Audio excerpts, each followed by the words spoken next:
उनको मिलता है जिनका नेता मजबूत होता है। अगर न्याय मांगने से मिल जाता तो हमें हाथरस की जैसी घटनाओं पे आंदोलन नहीं करना पड़ता।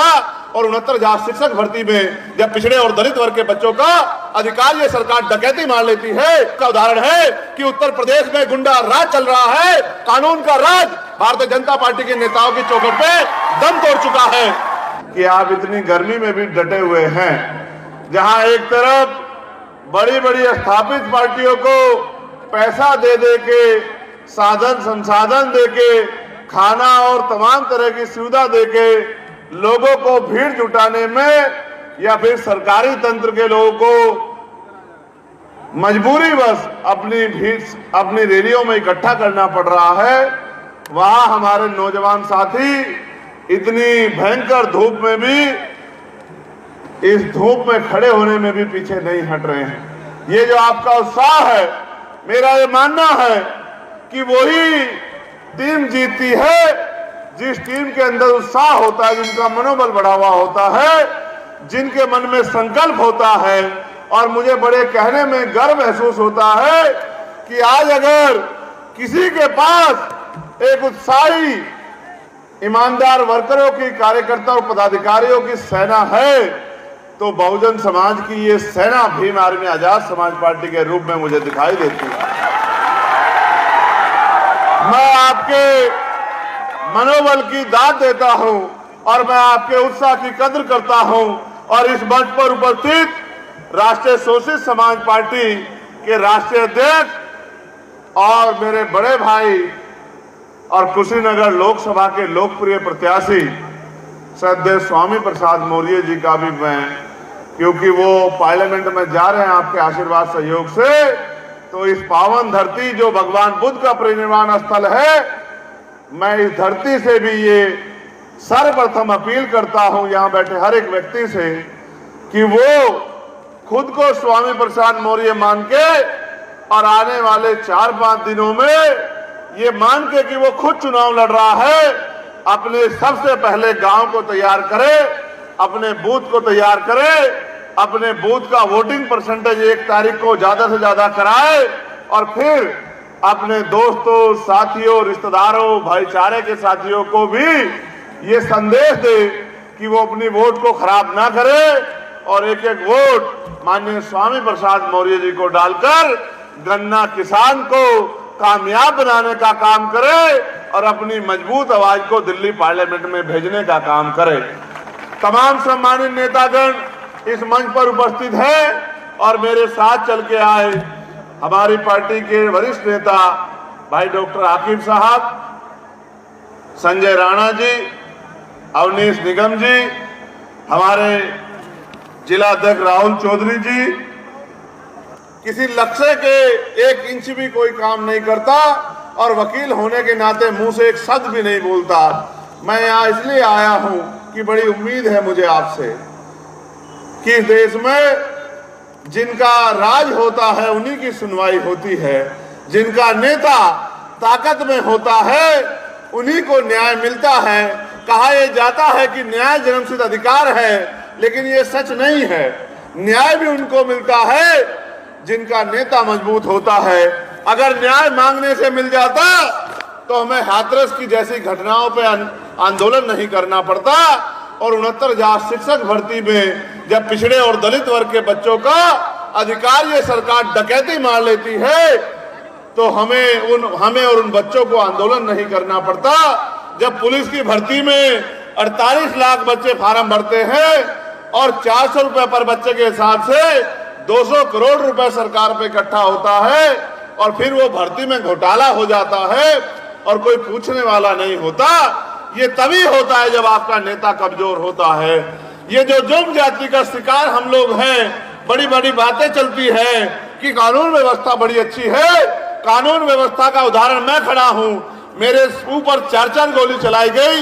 ये इस बात का उदाहरण है कि उत्तर प्रदेश में गुंडा राज चल रहा है, कानून का राज भारतीय जनता पार्टी के नेताओं की चौखट पे दम तोड़ चुका है। जब आप समझिए मेरे जैसा व्यक्ति सुरक्षित नहीं है, जिसको चाहने वाले करोड़ों लोग हैं, तो आम गरीब, दलित, पिछड़े, किसान, मजदूर का क्या हाल होगा।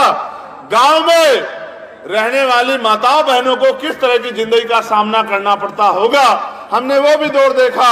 जब हम ताकत में थे तो किसी सामंती की हैसियत नहीं होती थी कि गरीब की बच्ची की तरफ आंख उठा के देख ले, किसी गरीब की जमीन छीन ले, किसी गरीब को पीट दे, किसी गरीब की तरफ आंख उठा दे। लेकिन जैसे जैसे हम ताकत में कमजोर हुए और हमारा पिछला आंदोलन कमजोर होता गया और सत्ता में दूसरे लोग आए तो वो अपने हिसाब से सत्ता को चलाने लगे।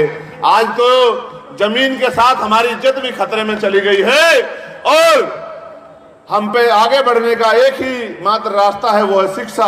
और शिक्षा का बाजारीकरण हो गया है।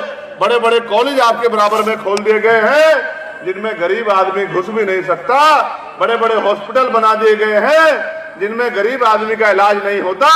यहां तक कि जिंदा से तो पैसे लेते ही हैं, लेकिन मरने के बाद भी डेड बॉडी तब देते हैं जब आप उनका पूरा पैसा चुका देते हो। जिस देश में भारतीय जनता पार्टी के हमारे यशस्वी प्रधानमंत्री ये कहें कि 80 करोड़ लोगों को मैं सस्ता राशन देता हूं, उस देश की हालत समझिए।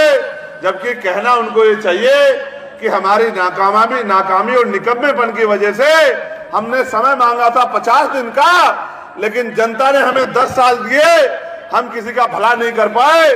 और जो हम थोड़ा बहुत सरकारी डिपार्टमेंट था जिसमें नौकरी करके दलित पिछड़े किसान मजदूर वर्ग के बच्चे आगे बढ़ जाते थे, हमने वो सारे डिपार्टमेंट लगभग प्राइवेट कर दिए। ना इस देश में सरकारी नौकरी होगी, ना दलित पिछड़े वर्ग के बच्चों को कोई कुर्सी पे बैठने देगा। इसकी जाति है, जाति के आधार पे आदमी को आंका जाता है। आप स्वामी प्रसाद मौर्य जी को एक जात का नेता मत मानो। स्वामी प्रसाद मौर्य जी पूरे पिछड़े दलित कमजोर हक वंचित समाज बहुजन समाज के नेता है। और मैं आपसे अपील करता हूं, हमारी आंखें खुली हुई हैं, हम लोग पढ़ लिख लिए हैं, दोस्त दुश्मन को पहचानने लगे हैं, अच्छे बुरे में फर्क महसूस करने लगे हैं। अगर आपको भूख लगी हो और जहर खाने को सामने रख दिया जाए तो क्या जहर खाओगे? तो इसका मतलब ये है कि अब वो दिन नहीं रहे कि एक लाठी से पूरा गांव घेर दिया जाता था और आपके बूथों पे कोई सामंती कब्जा कर लेता था। आज तो मेरा नौजवान साथी मूंछों पे ताव देके अपनी हक की लड़ाई लड़ता है और अधिकारी कर्मचारियों से सीना तान के बात करता है। अब समय बदल गया है। लेकिन सम्मानित साथियों, हम पूरे 5 साल सड़कों पे संघर्ष करते रहे, जुल्म जाति का मुकाबला करते रहे, अन्याय अत्याचार खिलाफ लड़ते रहे, थाने कचहरियों के चक्कर लगाते रहे, आंदोलन करते रहे। वो सब चीजें एक जगह तक ठीक है, लेकिन जब तक राजनीतिक शक्ति हमारे पास नहीं होगी तब तक हम पॉलिसी बनाने वाले हो ही नहीं सकते। और जब तक पॉलिसी नहीं बनाएंगे तो फिर हम अपने लोगों को आगे कैसे बढ़ाएंगे? क्या साहब कहेंगे अगर भाई आप पंजे वालों को वोट दो तो पंजे वाले ताकतवर हो जाए, पंजे वाले ताकतवर हो जाए तो अपने लोगों का काम करें। फूल वालों को वोट दो तो फूल वाले ताकतवर हो जाए, फूल वाले ताकतवर हो तो अपने लोगों का काम करें। अगर आप गन्ना किसान को वोट दो तो हम सब लोग ताकतवर हो जाएं, और जब हम सब लोग ताकतवर हो जाएं तो आपके लिए काम करें। मेरी माएं बहनें बड़ी संख्या में बैठी हैं, ईमानदारी से बताओ, चुनाव के बाद 5 साल कोई आपकी बस्ती में आवत है क्या?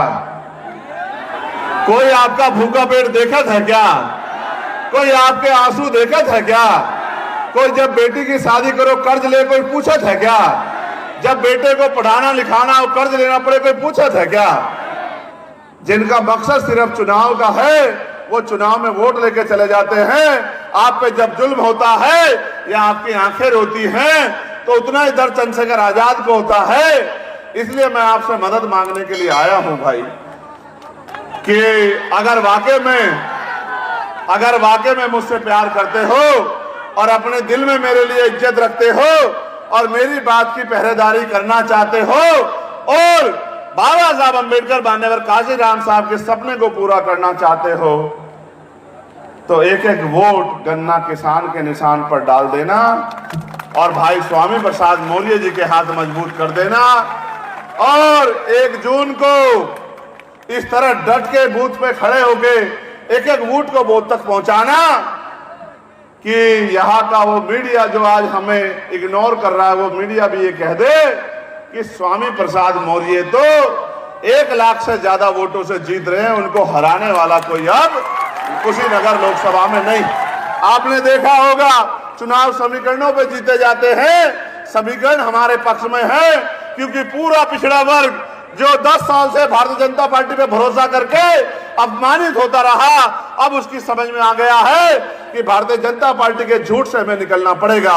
ऐसे तो प्रधानमंत्री भी कहते हैं कि मैं पिछड़े वर्ग से आता हूं, लेकिन जब उनसे पूछा जाए कि 10 साल में 27% पिछड़े वर्ग का आरक्षण बढ़ा के 52% किया, तो उनके मुंह से आवाज नहीं निकलती। जब उनसे पूछा जाए कितने पिछड़े वर्ग के बच्चों को नौकरी दी, तब उनके मुंह से आवाज नहीं निकलती। उनका एक मकसद है कि जाति के नाम पे भी वोट लो, धर्म के नाम पे भी वोट लो और जनता को गुमराह करो, 5 किलो राशन दो और इनकी वोट को मुफ्त में लूट लो।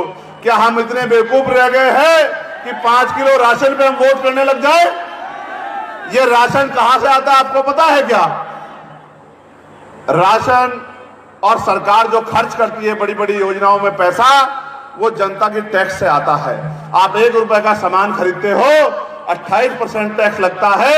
मैंने अगर 10,000 रुपए का मोबाइल खरीदा तो 1800 रुपए सीधे सीधे सरकार के खाते में जाते हैं। उन 1800 रुपए में से वो 200 रुपए का राशन हमें देके इस तरह का रोब गालिब करते हैं कि भाई वो हम पे बहुत बड़ा एहसान कर रहे हैं, ऊपर से 1600 रुपए हमारा ही रख लेते हैं भाई। इसलिए मैं आपको कहना चाहता हूं, ये पुलिस के साथी भी हमारे खड़े हैं, ये गर्मी में हमारे बराबर का पसीना बहा रहे हैं, हमें इनकी बड़ी चिंता है। इसलिए मैं इनको भी आश्वस्त करना चाहता हूं कि 8 घंटे की ड्यूटी पुलिस की हो और सप्ताह में 1 दिन छुट्टी मिले और उनकी वेतन विसंगतियां दूर हो। इसके लिए भी हम, क्योंकि नगीना के लोगों ने हमें आशीर्वाद दिया है और 4 तारीख को हम लोग जब रिजल्ट आएगा तो नगीना लोकसभा भी हम लोग जीत के आएंगे, तो पार्लियामेंट में आपके हितों की रक्षा करने का भी काम हम लोग करेंगे, आपके लिए आवाज उठाने का काम भी करेंगे। और तो और आपको जान के अचरज होगा, भैया आपको भी जानकारी शायद सरकार में रहे तो होगी, 180 रुपए भत्ता मिलता है इनको कपड़ा धुलाई का, और जब से कई पॉलिसी लागू हुई तब से तो वो भी ना मिल रहे। ये बेचारे भी बड़े परेशान हैं, इनकी हालत भी बड़ी खराब है, क्योंकि कोई नेता का बेटा सरकार पुलिस की नौकरी नहीं करे। ये भी किसान मजदूर के बालक है, बेटियां हैं, इनकी चिंता भी किसान मजदूर के नेता को ही करनी पड़ेगी। इसलिए इनकी आवाज भी हम उठाएंगे और अग्निवीर लाके जो दलित पिछड़ों के बच्चे सरकारी नौकरी में, आर्मी में जाके देश की सेवा करते थे, उनकी आवाज भी हम उठाएंगे, उस अग्निवीर का इलाज भी करेंगे और गुंडागर्दी की सरकार का इलाज भी करेंगे और अपने भाइयों को उद्योग धंधे लगा के रोजगार दिलाने का काम भी हम लोग करेंगे। जितना बैकलॉग बाकी है उस बैकलॉग को आरक्षण के आधार पर, ऐसे नहीं जैसे 69,000 शिक्षक भर्ती में 20,000 पदों पर घोटाला, ऐसे नहीं, जिसकी जितनी संख्या भारी उसकी उतनी हिस्सेदारी, इस आधार पर 27% पिछड़ों का आरक्षण, जो 52% है, जो 27 मिल भी नहीं रहा, उसको 52% कराने का काम हम लोग करेंगे। 52% पिछड़े वर्ग के लोगों को आरक्षण मिले, इसके लिए हम लोग संघर्ष करेंगे। और मंडल कमीशन की सिफारिशें हो या सच्चर कमेटी की सिफारिशें हो, सारी सिफारिशों को या रंगनाथ मिश्रा की सिफारिशों, तमाम सिफारिशों को हम लोग लागू कराने के लिए संघर्ष करेंगे। और अगर सरकार हमारी बात ना सुने तो उनके कुर्ते फाड़ देंगे, पार्लियामेंट में भी लड़ेंगे और पार्लियामेंट के बाहर भी लड़ेंगे।